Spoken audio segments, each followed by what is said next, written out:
ठीक है। तो हेडिंग डालिए cellular organisation of algae. Algae का जो सिंगल सेल है, अलग अलग टाइप का हमको मिल रहा था, किस किस टाइप का मिल रहा था, किस किस टाइप का मिला था, कल देखे थे 5 से 6 टाइप का मिल रहा था। थैलस का ऑर्गेनाइजेशन कल जो हम पढ़े थे वो थैलस का ऑर्गेनाइजेशन था, है ना, कि वो यूनिसेलुलर है, सिंगल सेल में मिल रहा है, कि कॉलोनी में मिल रहा है, कि मंडल में मिल रहा है, कि फिलामेंट के फॉर्म में मिल रहा है, कि एडवांस फॉर्म में मिल रहा था। वो किसकी संरचना थी, थैलस की। कैसे कैसे टाइप से थैलस उसका मिल सकता है। अब हम उसका देख रहे हैं सेलुलर ऑर्गेनाइजेशन। अगर उसके एक सेल को पकड़ के देखें, जैसे कि मान लीजिए ये आपका है वॉल बॉक्स, इस तरह से ये वॉल बॉक्स है, तो इस एक सेल के अंदर हमको क्या क्या चीज़ देखने को मिलेगी, इसको हमको देखना है। तो अगर आपको एलजी 10 नंबर का क्वेश्चन पूछता है तो इसको भी डेफिनेटली सीधे सीधे पूछेगा, ठीक है। तो देखिए बहुत सारे साइंटिस्ट ने एल्गी को सबसे पहले दो ग्रुप में बांटा था, एक प्रोकैरियोटिक यूकैरियोटिक। प्रोकैरियोटिक के अंदर आपका ग्रीन ब्लू ग्रीन एल्गी आएगा, जो साइनोबैक्टीरिया हम ऑलरेडी पढ़े थे ना फिर। साइनोबैक्टीरिया बैक्टीरिया और एल्गी के बीच ही पड़ी है, दोनों की कुछ कुछ प्रॉपर्टीज उसके अंदर मिलती हैं। तो यहाँ पर जब हम सेलुलर ऑर्गेनाइजेशन की बात करें तो साइनोबैक्टीरिया को पूरा अलग कर देंगे, उसका सब चीज़ अलग था। एक्चुअल में वो भी क्या है, उसके अंदर भी क्लोरोप्लास्ट मिल रहा था, वो भी फोटोसिंथेसिस करते हैं, इसलिए उसको ब्लू ग्रीन एल्गी भी बोलते हैं। लेकिन उसकी बाकी चीज़ें बैक्टीरिया के जैसे थी, जैसे कि उसका सेल वॉल और न्यूक्लियस, है ना, प्रोकैरियोट में आता है, इसलिए उसको बैक्टीरिया से भी लिंक करते हैं। तो यहाँ पर हम जो बात कर रहे हैं वो किसके लिए होगा, यूकैरियोटिक जो एल्गी है उनके लिए हम बात कर रहे हैं, ठीक है। तो देखिए क्या क्या चीज़ इसके अंदर हम बात कर सकते हैं। सबसे पहले इसका सेल वॉल, ये जो हमको दिख रहा है कोशिका भित्ति, ये वाला पोर्शन, सबसे पहले हेडिंग लगी इसके अंदर सेल वॉल। तो एल्गी का सेल वॉल कैसा रहेगा, ठीक है। तो एल्गी का जो सेल वॉल है कोशिका भित्ति, ये रिजिड होती है, दृढ़ होती है, और 2-3 स्तरीय कोशिका भित्ति पाई जाती है, मतलब कि 2 से 3 लेयर की पाई जाएगी इस तरह से, है ना। अलग अलग मेम्ब्रेन के अंदर अलग अलग, जरूरी नहीं है सब में 3 लेयर या सब में 2 लेयर मिले, लेकिन ज़्यादातर जो एल्गी है, शैवाल है, उनके अंदर 2 से 3 लेयर की पाई जाती है, जिसमें जो सबसे अंदर वाली लेयर है वो पतली होती है और उसमें बहुत सारे माइक्रोफाइब्रेस सूक्ष्म तंतु पाए जाते हैं, जबकि जो बाहर की लेयर होती है वो पैक्टिन की बनी होती है, जिलेटिन या पैक्टिन की बनी होती है। कोशिका भित्ति शुद्ध या मिश्रित कार्बोहाइड्रेट की बनी होती है और उनमें बहुत सारे अलग पदार्थ जैसे कि सिलिका या कैल्शियम या मैग्नीशियम का भी जमाव पाया जाता है। कुछ कुछ एल्गी देखेंगे, मतलब ये कार्बोहाइड्रेट की तो बनी हुई है, इसके अलावा इनके ऊपर आपको सिलिका या मैग्नीशियम इन सब का भी जमाव देखने को मिलेगा, मतलब सेल वॉल के ऊपर ये सब हमको देखने को मिलता है, ठीक है। तो इनका जो सामान्य संगठक है वो पैक्टिन कहलाता है, और अलग अलग जो इसकी फैमिलीज है ना, 11 फैमिली में बांटा गया है इनको, क्लोरोफाइसी, फियोफाइसी, रोडोफाइसी। तो इन अलग अलग फैमिलीज में इनका कंपोजिशन अलग अलग हो जाएगा, जैसे किसी में सेलुलोज ज़्यादा मिलेगा, किसी में पैक्टिन ज़्यादा मिलेगा। तो कोई एक चीज़ हम एकदम फिक्स नहीं बोल सकते कि ये मिलेगा, लेकिन क्या मिलेगा, कार्बोहाइड्रेट मतलब सेलुलोज इनके अंदर मिलेगा, उसके अलावा पैक्टिन करके केमिकल होता है वो मिलेगा, उसके अलावा सिलिका, मैग्नीशियम, कैल्शियम ये सब इनमें देखने को मिलेगा, ठीक है। और सेलुलोज भी इनके अंदर 2 फॉर्म में पाया जाता है, सेलुलोज 1 और सेलुलोज 2। जैसे प्लांट में मिलता है हमको सेलुलोज, वैसे यहाँ पर भी मिलेगा 2 फॉर्म में, सेलुलोज 1 और सेलुलोज 2 करके 2 फॉर्म में इनके सेल वॉल में पाया जाता है, ठीक। कभी कभी कोशिका भित्ति में पोर भी पाए जाते हैं, जिससे कुछ म्यूसिलेजिनस चीज़ें भी स्रावित होती है, ठीक है। तो ये सब ठीक। चलिए उसके बाद कि कभी किसी किसी में एल्जिनिक एसिड और फ्यूसिन नाम की चीज़ें भी मिलती हैं, और ये अलग चीज़ें होती है ना, एल्जिनिक एसिड। तो कोई ग्रुप होगा एल्गी में जिसमें एल्जिनिक एसिड और फ्यूसिन और फ्यूकाइडीन इस तरह के केमिकल्स भी देखने को मिलेंगे, ठीक। तो नॉर्मल तौर पे क्या याद रखना है, सेलुलोज 1, 2, उसके बाद पैक्टिन, उसके बाद सिलिका, मैग्नीशियम, ये सब इनके सेल वॉल में देखने को मिलेगा, ठीक। चलिए दूसरी चीज जो इनके ऊपर मिलती है उसको कहते हैं फ्लैजिला। ये जो हमको ऊपर दिख रहा है इसको क्या कहेंगे, फ्लैजिला, ठीक है। फ्लैजिला पहला क्या हो गया, सेल वॉल, दूसरा हो गया फ्लैजिला। कौन से फ्लैजिला, ये फ्लैजिला, ठीक है। इसको कहते हैं कशाभिका, हिंदी में क्या बोलेंगे, कशाभिका या फ्लैजिला। तो रोडोफाइट एक एल्गी ग्रुप है और साइनोफाइसी के अतिरिक्त समित शैवाल, इसके अतिरिक्त समस्त शैवालों में चर्म कोशिकाएं पाई जाती हैं और जिसके लिए नुक्तियों पर कशाभिकाएं या फ्लैजिला पाई जाती हैं। तो जिन एल्गी के पास फ्लैजिला होगा वो एक जगह से दूसरी जगह क्या कर सकता है, मूव कर सकता है, उनको चर्म कोशिकाएं मिलेंगी। इनमें नहीं मिलेगा, रोडोफाइसी और साइनोफाइसी वाले जो ग्रुप है उनमें बस ये नहीं मिलता है। ठीक है, तो इनमें दो तरह की कशाभिकाएं पाई जाती हैं, एक को कहा जाता है व्हीप्लैश और एक को कहते हैं टिंसिल। कशाभिकाएं दो प्रकार की हैं, एक को कहते हैं व्हीप्लैश और एक को कहते हैं टिंसिल। ठीक है, दो तरह की कशाभिकाएं पाई जाती हैं, एक को कहते हैं व्हीप्लैश, व्हीप्लैश का एक और नाम है। ठीक है, व्हीप्लैश या इसको कहते हैं एक्रोनेमेटिक, एक्रोनिमेटिक व्हीप्लैश इसको कहा जाता है एक्रोनिमेटिक। ठीक है, व्हीप्लैश में क्या कहा जाएगा, एक्रोनिमेटिक। और ये कैसे होंगे, तो इनमें भी याद रखेंगे, चिकने होते हैं, चिकनी मिट्टी वाले होते हैं। मतलब आप अगर किसी एल्गी को कभी पकड़ पाए, उसके फ्लैजिला को ऐसे छुओगे तो आपको चिकना चिकना सा लगेगा, मुरदुरा नहीं लगेगा। तो जो व्हीप्लैश है जिसको एक्रोनिमेटिक कहते हैं वो कैसा होगा, चिकनी सतह का होगा। ठीक है, और जो दूसरा है जिसको कह रहे हैं टिंसिल, इसको कहते हैं पेंटोनिमेटिक। इसका एक दूसरा नाम है, इसको कहते हैं क्या, पेंटोनिमेटिक। ठीक है, पेंटोनिमेटिक नाम है भाई, एग्जाम में पूछेगा। पेंटोनिमेटिक या टेंसिल दोनों एक ही चीज है। ठीक है, इनको अगर आप छुओगे तो ये कैसे रहते हैं, ये थोड़े से खुरदुरे टाइप के रहते हैं ना, जैसे ये चिकना है तो ये थोड़ा सा आपको खुरदुरा सा लगेगा छूने। तो किसी भी एल्गी के पास या तो दोनों चिकने फ्लैजिला हो सकते हैं, किसी किसी एल्गी के पास एक ही भी रहेगा फ्लैजिला, जरूरी नहीं है हमेशा दो रहे, पर ज्यादातर एल्गी में दो फ्लैजिला देखने को मिलते हैं। किसी किसी एल्गी में एक फ्लैजिला भी हो सकता है, किसी में ज्यादा भी हो सकता है। किसी के पास हो सकता है कि सिर्फ चिकना वाला हो, व्हीप्लैश हो, किसी के पास हो सकता है कि टिंसिल हो, या ये भी हो सकता है कि किसी के पास एक व्हीप्लैश हो और एक टिंसिल हो। अलग अलग वैरायटी है भैया, हमारे पास बहुत सारे ऐसे एल्गी हैं अभी भी हमारे में जिनके बारे में उनको पता ही नहीं है अभी तक, क्योंकि उनके पास ये सब होगा।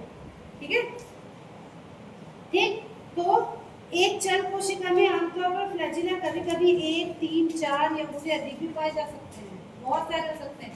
हमको ज्यादातर दो पता है, पर 4 से ज्यादा भी हो सकते हैं। जैसे बैक्टीरिया में भी देखे थे ना, याद है बैक्टीरिया में एट्राइकस, मोनोट्राइकस, डाइट्राइकस, है ना, एक है, दो है, दोनों तरफ है, दोनों तरफ गुच्छे में है, पूरे शरीर में है, उसके आधार पे उसका वर्गीकरण करते हैं। इसके आधार पे भी एल्गी का भी वर्गीकरण किया जा सकता है। एल्गी का भी वर्गीकरण अलग अलग तरीके से किया जाता है। मैंने आपको एक पिगमेंट के तरीके से बताया, फ्लैजिला के हिसाब से भी बता सकते हैं। फ्लैजिला छोटा और बड़ा है, उसके आधार पर भी इनका वर्गीकरण किया जाता है। जरूरी नहीं हो फ्लैजिला एक ही साइज का, वो एक बड़ा एक छोटा भी हो सकता है ना, भगवान ने बनाया है, जिसको जैसे बनाया है मर्जी। ठीक है, चलो, जब हम इस फ्लैजिला को सूक्ष्मदर्शी से देखेंगे तो हमको इसके अंदर सूक्ष्मदर्शी में एक फ्लैजिलम में ये माइक्रोफाइब्रिल्स का बना होता है, जिसका अरेंजमेंट होता है 9+2। इसका डिटेल नहीं पढ़ेंगे, डिटेल नहीं है आपके में, पर आपको याद रखना है इनके अंदर 9+2 का अरेंजमेंट मिलता है फ्लैजिला के अंदर। ये फ्लैजिला को अगर यहाँ से आप इसे काट दोगे, हमने एल्गी को पकड़ा, उसके फ्लैजिला को ऐसे काट दो, काट के जब ऐसे करके देखोगे इस फ्लैजिला को, तो आपको ना इस तरह से इसके अंदर कुछ अरेंजमेंट दिखेगा। ऐसे ऐसे करके माइक्रोफाइब्रिल्स होते हैं, वो अरेंज रहते हैं। तो ये 1, 2, 3, 4, 5, 6, 7, 8, 9 ऐसे रहता है, और बीच में ऐसे 2 रहता है। इसका डिटेल पढ़ते हैं माइक्रोबायोलॉजी में, हो सकता है आगे चल के आपके किसी सेमेस्टर में इसका भी डिटेल। ठीक है, इस तरह से इसके अंदर, किसके अंदर है ये, इसकी बात है, इसको आपने काटा ऐसे, मान लीजिए एक पूछ है उसको आप ऐसे काट दिए, तो काट के ऐसे करके देखोगे तो आपको इस तरह का अरेंजमेंट देखने को मिलेगा।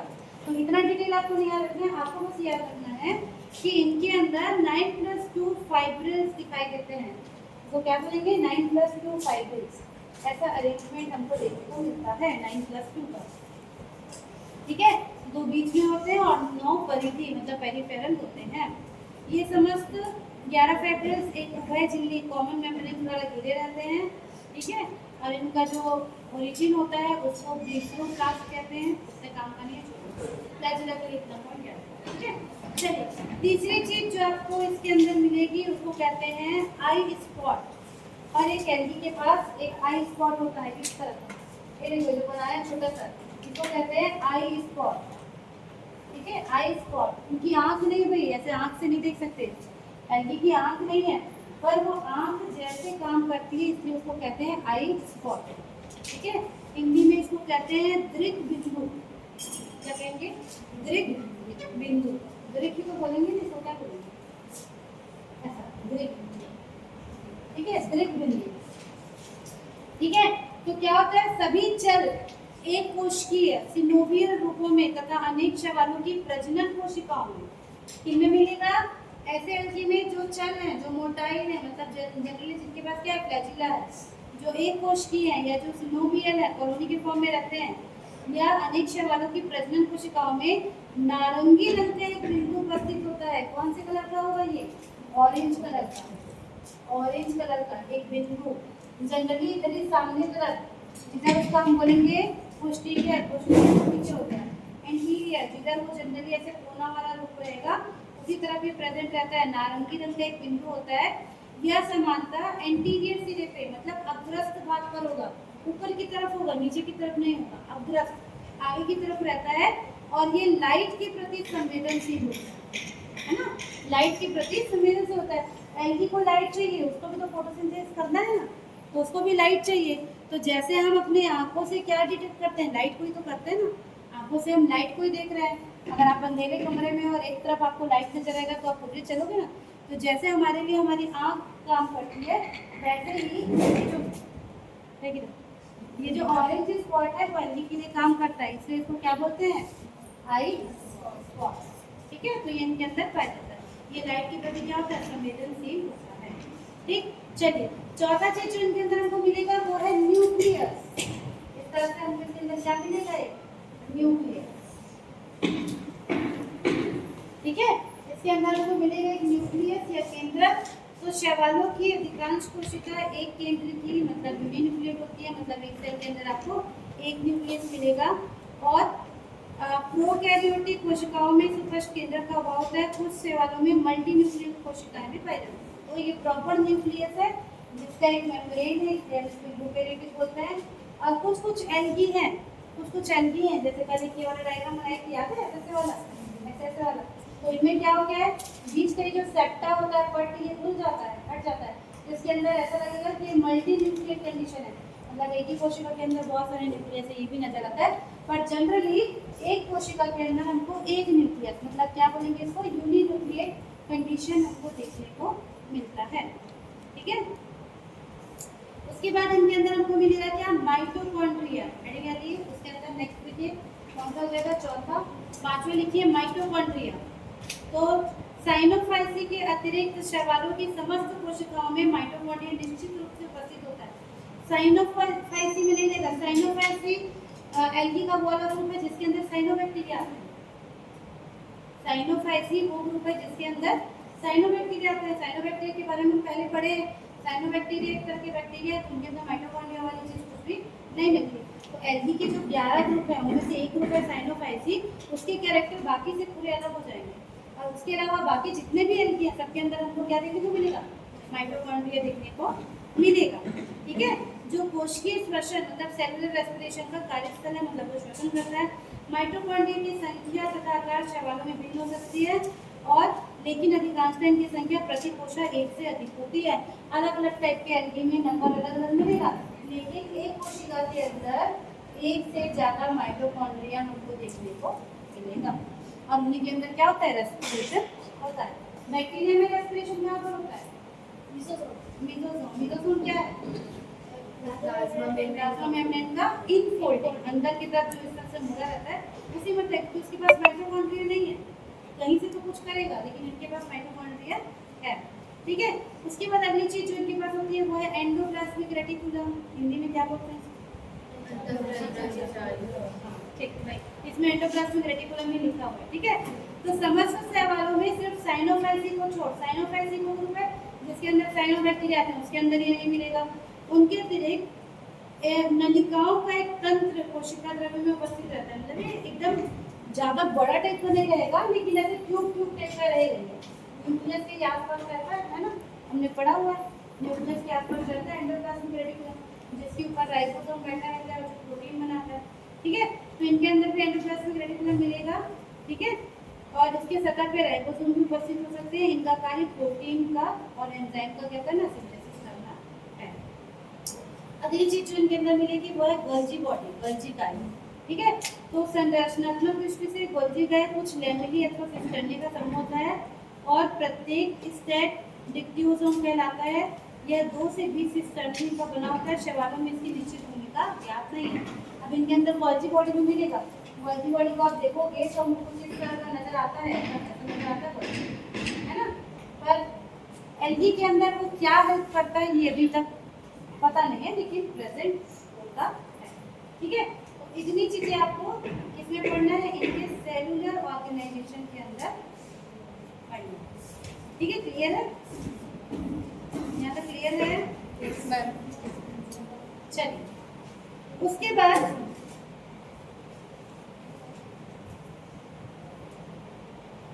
इसका डिवीजन वाला बहुत अच्छे से कौन से ग्रुप में लिखी थी मुझे ठीक। चलिए, हेडिंग कर लिए रिप्रोडक्शन इन एनिमल। ये सेलुलर ऑर्गेनाइजेशन होगा। अब देखते हैं रिप्रोडक्शन। नॉर्मल रिप्रोडक्शन देख रहे हैं, आगे जो मेंबर पढ़ेंगे तो वहाँ पर बस नाम बताऊंगी कि इसके अंदर ये होता है, तो आपको पता चल जाएगा। ठीक है, हेडिंग कर लिए रिप्रोडक्शन इन एल्गी, शैवालों में प्रजनन।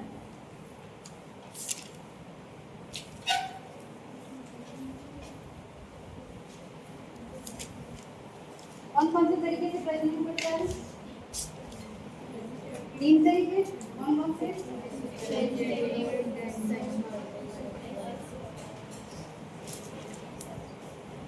ठीक है, 3 तरीके हैं, वेजिटेटिव या वर्धी प्रजनन, एसेक्सुअल है ना, अलैंगिक प्रजनन, और सेक्सुअल मतलब लैंगिक।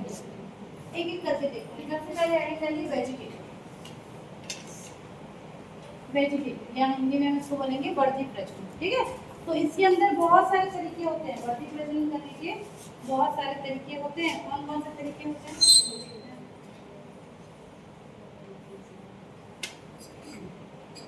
तो हम शॉर्ट में देख लिया है।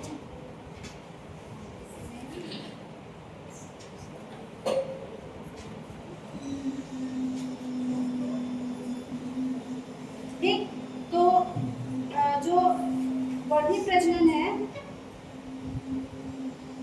वर्धी प्रजनन में जनरली क्या होता है, कोई भी बैक्टीरिया है, हमने पढ़ा है बैक्टीरिया में भी वर्धी प्रजनन होगा। तो इसमें क्या होता है, इसके अंतर्गत जो बॉडी है, प्लांट बॉडी है, वो कुछ अंश उसके पृथक होकर नए पौधे को जन्म दे देते हैं। ये क्या कहलाता है, वर्धी प्रजनन कहलाता है। इसमें प्रोटोप्लास्ट में कोई परिवर्तन नहीं होता और ये हमको एल्गी के अंदर 2-3 तरीके का देखने को मिलता है। कौन सा तरीका?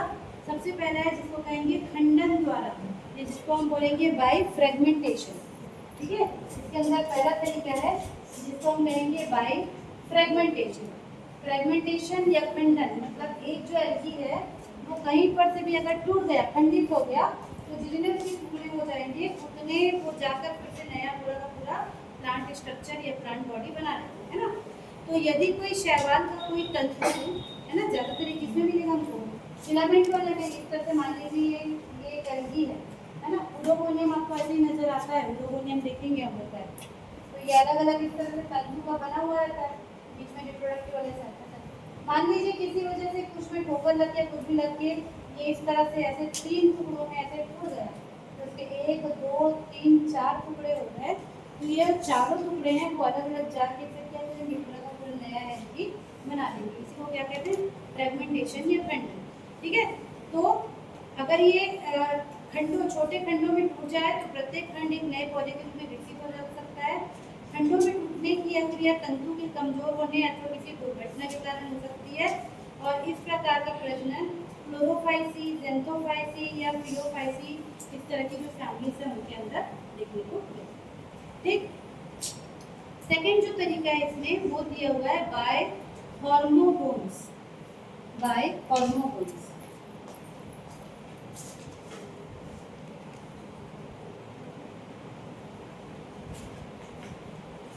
ठीक है, बाई हॉर्मोन्स, हिंदी में भी इसको हॉर्मोन्स ही बोलते हैं।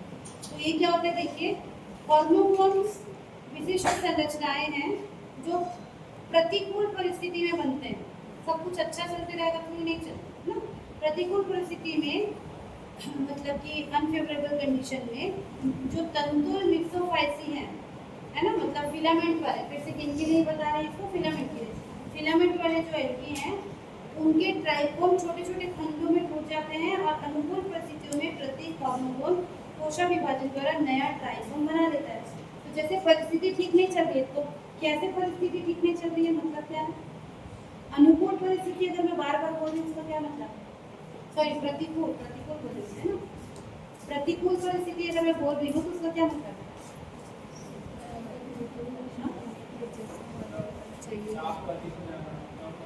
हाँ, जैसे अभी गर्मी आई है ना, जैसे भी गर्मी आएगी एकदम टेम्परेचर बढ़ जाएगा, तो जिन स्थानों में जनरली नमी रहती थी, जैसे आप तालाब के आसपास देख लीजिए या आपके घर कुआं होगा जिसके आसपास जनरली गीला रहता था, अब वो भी क्या हो जाएगा, पूरी तरह से सूख जाएगा क्योंकि गर्मी इतनी पड़ेगी। तो ऐसे कंडीशन में वहाँ पर मान लीजिए कोई एल्गी इस तरह से ग्रो किया हुआ है, तो नॉर्मल तो फ्रेगमेंट होकर वो रिप्रोड्यूस कर सकता है, लेकिन नमी कम हो गई, एकदम सूखा पड़ गया, पानी भी नहीं मिल रहा, तो क्या करेगा, ये जो है फिर से इसके टुकड़े हो जाएंगे और ये छोटा छोटा जो भाग है, ठीक है, ये अब ट्राइकोम कहलाने लग गया, ट्राइकोम। और इसी तरह से टूटे हुए भाग में इस तरह से जमीन में बहुत समय तक पड़ा रहेगा जब तक प्रतिकूल स्थिति बनी रहेगी। फिर से जब अनुकूल स्थिति आएगी, मतलब फिर से जब वातावरण बदलेगा, कुछ आएगा, तो ये वाला भाग है फिर से क्या करेगा, नया पौधा बनाएगा। तो जब प्रतिकूल स्थिति में फ्रेगमेंटेशन होता है तो उसको हम क्या बोलेंगे, हार्मोन्स। तीसरा तरीका है जिसको कहेंगे बाय एकिनेट्स। तीसरा तरीका है जिसको हम कहेंगे बाय एकिनेट्स, ठीक है। तो ये एकिनेट्स क्या होते हैं, देखिए एकिनेट्स का मतलब यहाँ पर होता है बीजाणु, ठीक है। तो ये वर्धी प्रजनन की विशिष्ट संरचनाएं हैं जो प्रतिकूल परिस्थितियों में बनती है। ये भी कब होगा, प्रतिकूल परिस्थितियों में। कुछ कोशिकाओं की भित्तियां अत्यधिक मोटी हो जाती हैं और इन कोशिकाओं में संचित भोजन जैसे कि तेल या मंड स्टार्च के रूप में रहता है, और कुछ विशिष्ट वर्णक की उपस्थिति के कारण इनका रंग जो है वो लाल कलर का नजर आने लगता है।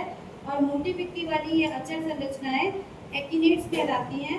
ये संरचनाएं प्रायः तंतुवत है ना, ठीक है, ये तंतुवत रूपों में विकसित होती हैं और एकिनेट्स का निर्माण समूची पूरी की पूरी जो सेल है उनमें भाग, पूरी की पूरी सेल उसमें भाग लेती है, ठीक है। और बहुत सारे जो ग्रुप हैं वो इसको करते हैं। इनमें क्या होगा, देखिए इनमें भी क्या होगा, जैसे फिलामेंट वाला है, ये सिंगल सेल वाला भी है। जैसे ही प्रतिकूल स्थिति आएगी, इनका ये जो सेल वॉल है एकदम ऐसे मोटा हो जाएगा, है ना, बहुत ऐसे मोटा सेल वॉल हो जाएगा और इनके अंदर बहुत सारे फूड मटेरियल स्टोर हो जाएंगे, इस फॉर्म में, ऑयल के फॉर्म में या स्टार्च के फॉर्म में जमा हो जाएंगे। कुछ पिगमेंट भी जमा हो जाएंगे जिसके कारण ये हमको अब रेड कलर का नजर आने लगता है, छोटे छोटे से डॉट डॉट टाइप का आपको रेड नजर आने लगेगा और ये इसी फॉर्म में इस तरह से जमीन में पड़ के रहेगा। फिर जब अनुकूल परिस्थिति आएगी, है ना, तो फिर से क्या करेगा, ग्रो करेगा। तो ये छोटे छोटे जो स्पोर टाइप के स्ट्रक्चर बन रहा है रेड कलर का, इसी को क्या कहा जा रहा है, एकिनेट्स, ठीक है। चलिए चौथा तरीका है जिसको बोलेंगे बाय एडवेंटिशियस ब्रांचेस, अपस्थानिक शाखाओं द्वारा, बाय एडवेंटिशियस ब्रांचेस, ठीक है। अपस्थानिक शाखा अलग से साइड में क्या निकल जा रही है, कुछ शाखा निकल जा रही है। तो इसमें क्या होता है, इसमें क्या होता है, शैवालों की कुछ बड़े जो थायराइड फॉर्म है उसमें अपस्थानिक शाखाओं का निर्माण होता है, ठीक है, जो पेरेंट थैलस से पृथक होकर नए पौधे का निर्माण करते हैं। तो जो बड़े बड़े एल्गी हैं, जैसे कि एग्जाम्पल है जिसको कहते हैं फ्यूकस, फ्यूकस एक एल्गी है जो थोड़ा थोड़ा इस तरह का नजर आता है, मतलब जो कलर लोग देखे थे ना डायग्राम, उसमें पत्ती तरह का ऐसा नजर आता है। तो मान लीजिए ये वाली ब्रांच है, ये एडवेंटिशियस ब्रांच है, अपस्थानिक शाखा है, इसी वजह से यहाँ से टूट गई तो ये वाली जो शाखा है ये जाके नया एल्गी क्या था लेके बना लेगी। तो इस तरह से जो अलग से जो साइड में ब्रांचेस निकली हुई हैं उनके द्वारा अगर ये करते हैं, ठीक है, तो जैसे ये फ्यूकस में देखने को मिलता है, एक एल्गी जिसका नाम है डिक्टियोटा उसमें देखने को मिलता है, ठीक है। उसके अलावा एक एल्गी जिसका नाम है कारा, कल भी देखे थे हम लोग, उस पर उसके नोट्स पर प्रोटोनिमा के समान अपस्थानिक शाखाएं दिखाई देती है। जैसे आप कारा नाम की एल्गी को अगर आप देखेंगे तो ना हमको इस तरह से नजर आता है, ऐसे ऐसे ऐसे इसका स्ट्रक्चर रहता है और इसमें ना नोट्स बने होते हैं इस तरह से, थोड़े ये एल्कीन, ठीक है। तो क्या हुआ, ये जो नोड वाले पोर्शन है ऐसे जो छोटा सा ऐसे स्ट्रक्चर निकल जाएगा, इसको प्रोटोनीमा कहते हैं, प्रोटोनीमा। ये प्रोटोनीमा अगर यहाँ से टूट के अलग हो जाएगा तो ये जो प्रोटोनीमा छोटा सा है ये भी आगे चल के ऐसा पूरा नया बड़ा सा एल्गीन कारा जो है वो बना। तो कोई भी चीज़ जो मेन ग्लैंड से साइड से निकल रही है वो भी जब अलग टूटेगी तो क्या कर सकती है, नया प्लांट बना सकते हैं, ठीक है। तो ये 4 तरीके हैं जिससे क्या करते हैं, पौधे जो है वो क्या कहते हैं, वेजिटेटिव रिप्रोडक्शन करते हैं, ठीक है। चलिए उसके बाद आ जाते हैं सेक्सुअल रिप्रोडक्शन, एसेक्सुअल रिप्रोडक्शन में अलैंगिक प्रजनन। 4 तरीके हो गए किसके, वेजिटेटिव रिप्रोडक्शन के। अब देखते हैं अलैंगिक प्रजनन, एसेक्सुअल रिप्रोडक्शन कैसे होगा। तो बहुत सारे टाइप के स्पोर्स बनते हैं एल्गी के अंदर, ठीक है, एसेक्सुअल रिप्रोडक्शन।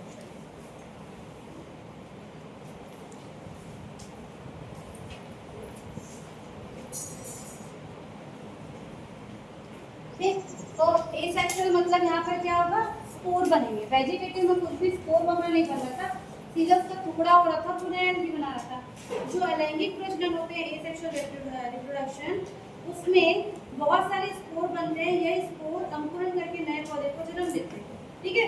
तो अलैंगिक प्रजनन अनुकूल परिस्थितियों में संपन्न होता है। जैसे आप देखोगे वेजिटेटिव का बहुत सारा प्रतिकूल परिस्थिति में बन रहा है ना, लेकिन जो ये आपका अलैंगिक प्रजनन है ये अनुकूल मतलब फेवरेबल कंडीशन नहीं बनता है, ठीक है। तो इसमें किस तरह के स्पोर बनते हैं, तो उसमें 8 तरह के दिए हुए हैं, सभी जरूरी नहीं है, जो जरूरी है वो बताती हूँ। पहला है जिसको बोलेंगे बाय जू स्पोर। सबसे पहले टाइप का स्पोर जो बनेगा उसको हम कहते हैं बाय जू स्पोर, ठीक है।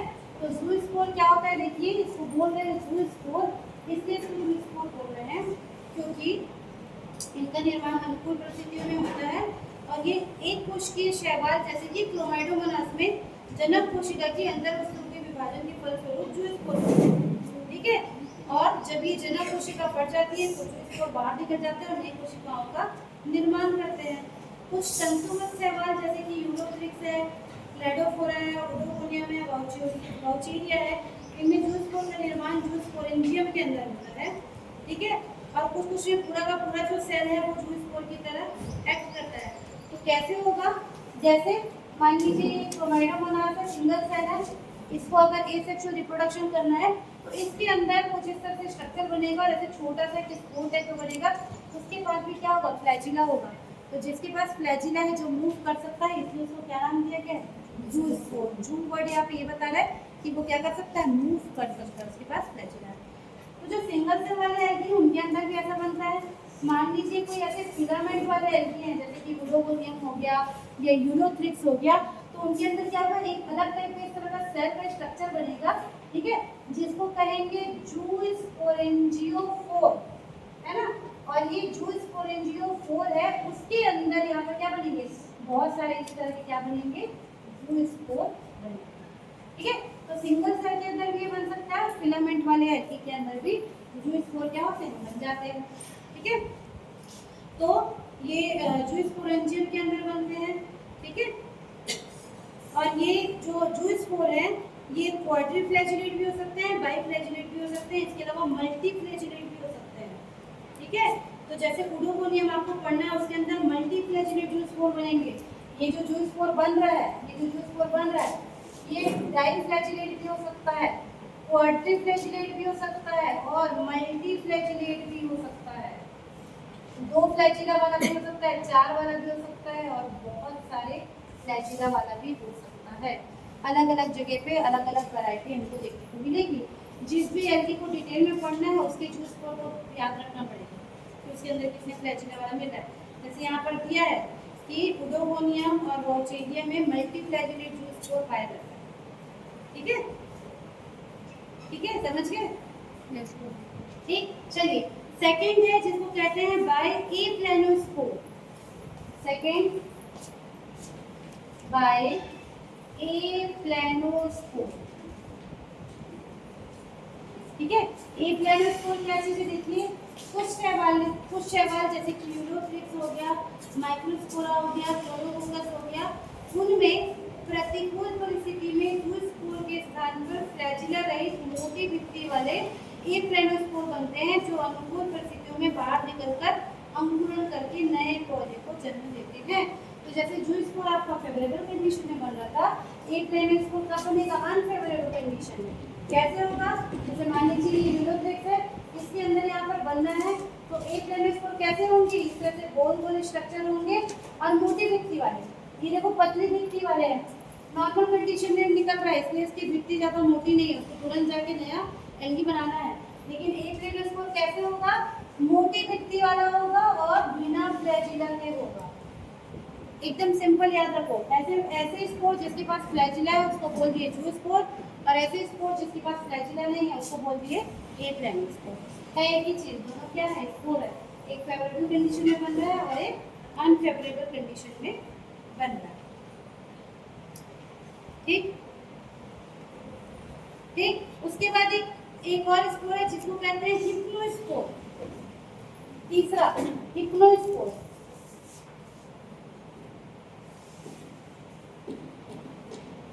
ये क्या होता है? देखिए हिप्नोस्पोर, सारे स्पोर ही है ना, थोड़ा थोड़ा बस अंतर हो रहा है।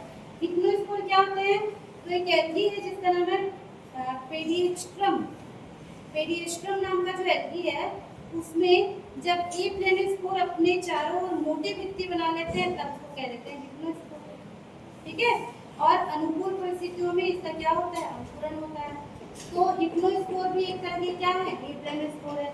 एक तरह की अलग टाइप की एल्गी में देखने को मिले, इसलिए इसको अलग नाम दे दिया। एक फिर अगला है जिसको कहेंगे बाय एकिनेट्स। यहाँ पर भी आएगा एकिनेट्स, यहाँ पर भी क्या आएगा? बाय एकिनेट्स। जैसे वर्दी प्रचलन में मिला था वैसे एकिनेट्स यहाँ पर भी आएगा। कई लोग इसको वर्दी में रखते हैं, कई लोग इसको इसमें रखते हैं। ठीक है। तो एकिनेट्स क्या है? ये भी प्रतिकूल परिस्थितियों में क्लेडोफोरा और फाइटोफोरा नाम की एल्गी में देखने को मिला है। तो इसमें क्या होगा? संपूर्ण कोशिका मोटी भित्ति वाली होकर एकाइनेट्स बनाती है जो अनुकूल परिस्थितियों में अंकुरण करते हैं। सेम इसका भी वही है, प्रतिकूल परिस्थिति में बनेगा और मोटी भित्ति वाली ये बनता है। ठीक है। अगला है बाय ऑटोस्पोर। सभी स्पोर ही है, बस थोड़ा थोड़ा अलग होते जा रहा है। देखो बाय ऑटोस्पोर, सबके नाम में आप देख रहे हो स्पोर बन रहा है। जू स्पोर, हिप्नोस्पोर, हिप्नोस्पोर, एकिनेट और बाय ऑटोस्पोर। तो कुछ एल्गी है जैसे कि क्लोरेला और क्लोरोकोकस, इनमें इन शैवालों में जनक कोशिका विश्रामी स्पोर्स में परिवर्तित हो जाती है जिन्हें ऑटोस्पोर्स कहते हैं। ठीक है। मतलब क्या हुआ? स्पोर बन के बहुत दिन तक वो उसी कोशिका के अंदर में बैठे रहते हैं, जिसको विश्रामी कोशिका बोलते हैं, उसके अंदर बैठे रहेगा।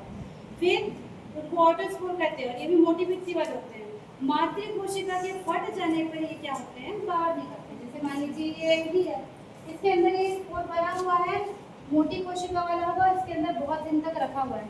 किसी वजह से जब ये मातृ कोशिका ऐसे फट जाएगी, है ना, मतलब ये एल्गी पूरी खत्म हो गई या पूरा ये डेड हो गया ये सेल, तब ये क्या होंगी? बाहर आएंगी और फिर से नया एल्गी बनाएंगी। तो इनको क्या नाम दिया गया है? ऑटोस्पोर। ठीक। चलिए अगला है बायसिस्ट। बायसिस्ट, सिस्ट के बाद तो सिस्ट क्या होता है? देखिए बाउचेरिया नाम के एल्गी में तंतु में अनेक पट्ट बन जाते हैं, जो इसका फिलामेंट है उसमें बहुत सारे सेप्टा बन जाते हैं और इस प्रकार के अनेक खंडों में जो फिलामेंट है वो विभक्त हो जाता है और प्रतिकूल परिस्थितियों में प्रत्येक खंड में एक मोटी भित्ति बन जाती है जिसको हम क्या बोलेंगे? सिस्ट बोलेंगे। सेम वैसे ही वेजिटेटिव के जैसे ही रहता है। ठीक है।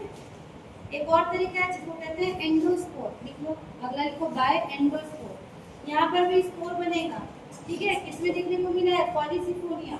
पॉलीसिफोनिया नाम के एल्गी में टेट्रास्पोर एंडोस्पोर कहलाता है ना।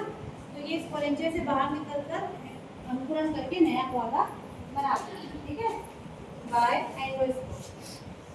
एंडो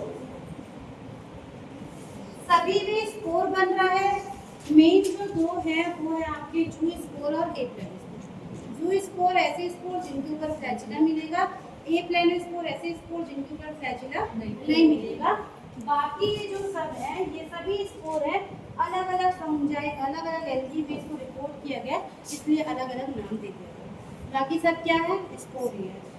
जू स्पोर नॉर्मल कंडीशन में बन रहा है और मैक्सिमम चीज़ें कब बन रही है, जब कंडीशन सही नहीं है, प्रतिकूल स्थिति है, एलगी चाह रहा है मैं किसी भी तरह से जिंदा रहूं, तो वो क्या कर रहा है, अपने स्पोर के चारों ओर बहुत मोटी एक सेल वॉल बना दे रहा है और अंदर क्या कर रहा है, बहुत सारा खाने पीने का सामान भर दिया है और बोलती है जा ऐसी पड़े रहा, जब स्थिति सही लगेगी तब निकल के क्या बना देना, नहीं एलगी बना।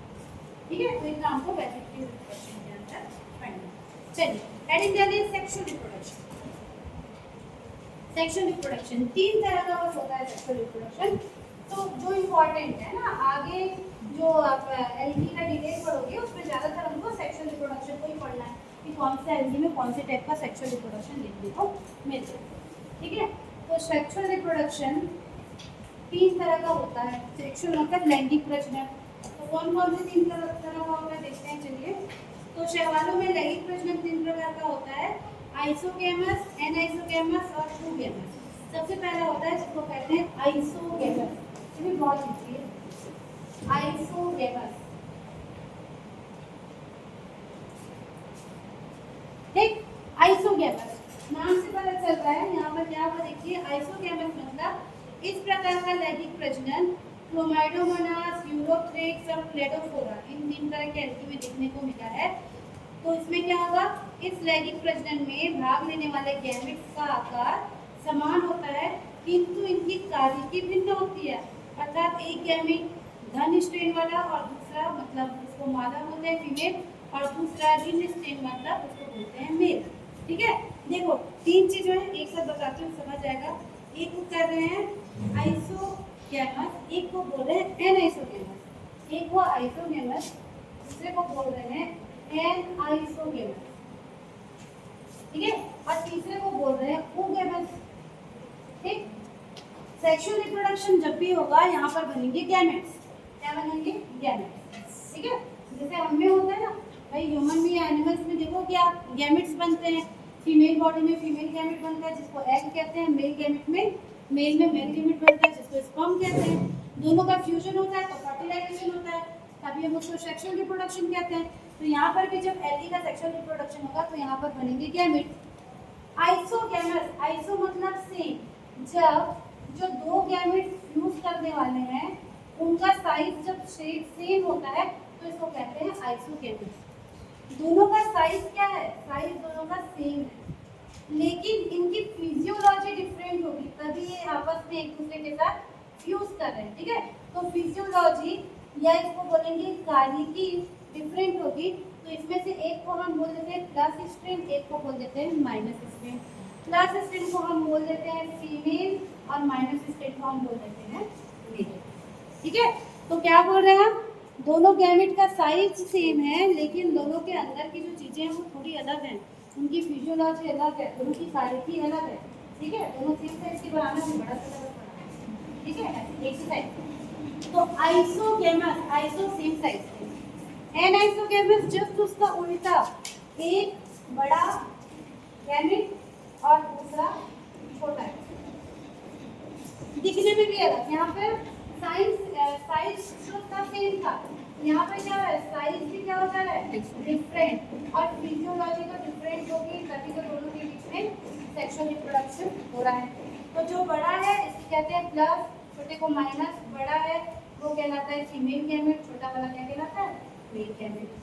तो जब ऐसे 2 गैमेट आपस में संयोजन या फर्टिलाइजेशन करते हैं जिनका साइज अलग अलग है, ठीक है, तो एनाइसोगेमस में क्या हो रहा है देखिए, ये ज़्यादातर क्लोमाइडोमोनास ब्राउनाई, यूडोराइना और पेंडोराइना में पाया जाता है। इस प्रकार के प्रजनन में भाग लेने वाले गैमेट कार्यकी और परिमाण दोनों में भी होते हैं, साइज और दोनों अलग होता है। अर्थात नर गैमेट आकार में छोटा और अधिक क्रियाशील होता है जबकि मादा गैमेट आकार में बड़ा और कम क्रियाशील होता है। तो हम उसको क्या बोलेंगे, एनाइसोगेमस कंडीशन बोलेंगे। ठीक है, चलिए तीसरे टाइप में आते हैं जिसको बोलेंगे oogamous, ये ज़्यादा एडवांस टाइप का है। तो इसमें क्या होगा देखिए, इस प्रकार के लैंगिक प्रजनन में ये सबसे अधिक विकसित टाइप का है। ये आपको क्लोमाइडोमोनास, बॉक्सीफेरा, पुडोगोनियम, गोल्डवॉक्स, बॉचेरिया बहुत सारे में पाया जाता है। इसमें क्या होगा देखिए, नर गैमेट मादा गैमेट से स्पष्ट रूप से भिन्न होता है, दोनों का आप एकदम अलग पहचान सकते हैं। नर गैमेट जो होगा आकार में बहुत छोटा होगा, बाइफ्लैजिलेट होगा, चल होगा और सक्रिय होगा। ठीक है, तो इसका जो मेल गैमेट कैसे होगा, आकार में बहुत छोटा, स्मॉल साइज का। दूसरा, इसके पास फ्लैजिला होगा, इसलिए कैसा होगा, मोटाइल होगा। और कैसा होगा, बहुत ज्यादा एक्टिव होगा। नर गैमेट साइज में छोटा, मोटाइल और एक्टिव होगा। ठीक है, और ये क्या करेगा, जब फर्टिलाइजेशन ये निषेचन होना है तो ये मादा गैमेट के पास जाता है। इसके विपरीत जो मादा गैमेट है वो आकार में बहुत बड़ा, फ्लैजिला रहित और अचल होता है। तो जैसे आप मान लीजिए ओडोगोनियम देखेंगे, ये पूरा का पूरा ओडोगोनियम है इस तरह से, तो इसके अंदर इस तरह से जो गैमेट बनेगा ये क्या कहलाएगा, फीमेल गैमेट कहलाएगा। जो फीमेल गैमेट है इसके पास फ्लैजिला नहीं है, ये मूव नहीं कर सकता। देखो इन दोनों में, दोनों के पास फ्लैजिला है, दिख रहा है, चाहे वो मेल हो या फीमेल हो, दोनों के पास फ्लैजिला है, दोनों मूव कर सकते हैं। इनमें भी दोनों के पास फ्लैजिला है, दोनों मूव कर सकते हैं, बस ये साइज में बड़ा है, ये छोटा है। लेकिन ये और एडवांस टाइप का है, इसमें मेल के पास फ्लैजिला है, इसलिए ये मूव करते करते इसके पास आएगा, किसके पास, फीमेल गैमेट के पास। फीमेल गैमेट के पास फ्लैजिला नहीं है, वो मूव नहीं कर सकता। वो मान लीजिए ये पूरा एक एल्गी है, तो इसमें ये फिक्स आएगा, मेल गैमेट इसके पास आएगा और यहाँ पर फर्टिलाइजेशन की जो पूरी प्रोसेस है वो होगी। ठीक है, समझ आ रहा है, समझ आ रहा है? ठीक है, तो वॉल्वॉक्स, ओडोगोनियम, गाउचेरिया, इन सब में नर गैमेट्स एंथ्रीडिया और मादा गैमेट को एग या ओडोगोनिया कहते हैं। अब देखो क्योंकि एडवांस है तो इसको और नाम दे दिए, अब इसको क्या कहने लगे हैं, इसको कहने लगे हैं एंथ्रीडिया। आगे जब प्लांट का पढ़ेंगे तो हम देखेंगे इसको क्या कहा गया, एंथ्रीडिया। ये मेल गैमेट, इसको मेल गैमेट तो बोलेंगे, इसके साथ में इसको एंथ्रीडिया कह दिए और इसको कह दिए ऊगोनिया, ऊगेनिया। ठीक है, तो फीमेल गैमेट को नाम दे दिए ऊगेनिया और मेल गैमेट को नाम दे दिए क्या, एंथ्रीडिया। इसको याद रखो, आगे जो भी पढ़ोगे, एल्गी के बाद फंजाई पढ़ोगे, ब्रायोफाइटा पढ़ोगे, टेरिडोफाइटा पढ़ोगे, सब में आपको मेल गैमेट को एंथ्रीडिया और फीमेल गैमेट को ऊगोनिया नाम भी देना पड़ेगा। यहाँ से शुरू होता है। ठीक है, ऊगोनिया को एग भी कहा जाता है। थियोफैसी के कुछ सदस्य हैं जैसे कि एक्टोकार्पस, इन सब में विकसित ऊगोनिया पाई जाती है। ठीक है, कई जो एल्गी हैं और एडवांस वाले, उनमें जो फीमेल रिप्रोडक्टिव पार्ट है वो फ्लास्क के आकार का भी पाया जाता है। ऐसा नॉर्मल स्ट्रक्चर नहीं मिलती, उसका शेप भी अलग हो जाएगा। किस जैसा हो जाएगा, फ्लास्क के आकार का पाया जाता है। ठीक है, उसको कार्पोगोनिया भी कहते हैं। ठीक है, जिसकी ट्राइकोगाइन, मतलब उसका ऐसे लंबा सा मुंह टाइप का निकले रहता है। इनके नर गैमेट अचल होते हैं जो ट्राइकोगाइन के पास पहुंचकर निषेचन की क्रिया संपन्न करते हैं। तो जितने आप और एडवांस एल्गी देखते जाएंगे ना, उनके अंदर ये वाला स्ट्रक्चर और आपको कैसा नजर आता जाएगा, विकसित तरह का नजर आता है। ये सबसे सिंपलेस्ट है, जो सबसे प्रिमिटिव एल्गी है जैसे कि क्लोमेडोमोनास वगैरह में आपको ये देखने को मिलेगा। उससे थोड़ा एडवांस ये हो गया, एडवांस हुआ मतलब क्या हुआ, फीमेल जो स्पोर है उसका साइज क्या हो गया, बड़ा हो गया, ये कम एक्टिव हो गया, मेल का साइज छोटा ही है, ज़्यादा एक्टिव है। इससे और एडवांस में गए तो मेल अभी भी एक्टिव है, फीमेल कैसा हो गया, अचल हो गया, वो चल नहीं सकता, एक जगह फिक्स है, उसका साइज और बढ़ गया। और एडवांस में देखेंगे तो उनका अलग अलग शेप भी नजर आएगा। मतलब क्या होते जा रहा है, धीरे धीरे ये एडवांसमेंट की तरफ जा रहा है। ठीक है, अब आपके सिलेबस में जो आपको 6 एल्गी दिया हुआ है, उसमें आप जब उसका डिटेल पढ़ेंगे तब आपको ये तीनों चीज़ नहीं बताना पड़ेगा। आपको ये बताना पड़ेगा कि जैसे मान लीजिए आप वॉल्वॉक्स की बात करें तो वॉल्वॉक्स के अंदर कौन सा वेजिटेटिव रिप्रोडक्शन देखने को मिलेगा, वॉल्वॉक्स के अंदर कौन सा एसेक्सुअल देखने को मिलेगा, वॉल्वॉक्स के अंदर कौन सा सेक्सुअल देखने को मिलेगा। तो वेजिटेटिव और एसेक्सुअल लगभग सब एल्गी में देखने को मिल रहा है। जो सेक्सुअल है वो किसी के अंदर आइसोगैमस टाइप का मिलेगा, किसी के अंदर एनाइसोगैमस मिलेगा, किसी के अंदर ऊगैमस देखने को मिलेगा। वही चीज़ हमको एक्चुअल में पता करना है। ठीक है, तो ये इतना पूरा आपका बेस हो गया। कल की क्लास में हम लोग इसमें एल्गी में एक और इम्पॉर्टेंट चीज़ देखने को मिलती है जिसको कहते हैं अल्टरेशन ऑफ जनरेशन। ठीक है, वाला टर्म पढ़ेंगे और इसका क्लासिफिकेशन पढ़ेंगे। ठीक, फिर नेक्स्ट क्लास से वॉल्वॉक्स से पढ़ना शुरू। ठीक है, समझ आया कि नहीं आया, कैसे मुंह उतार के बैठे हो।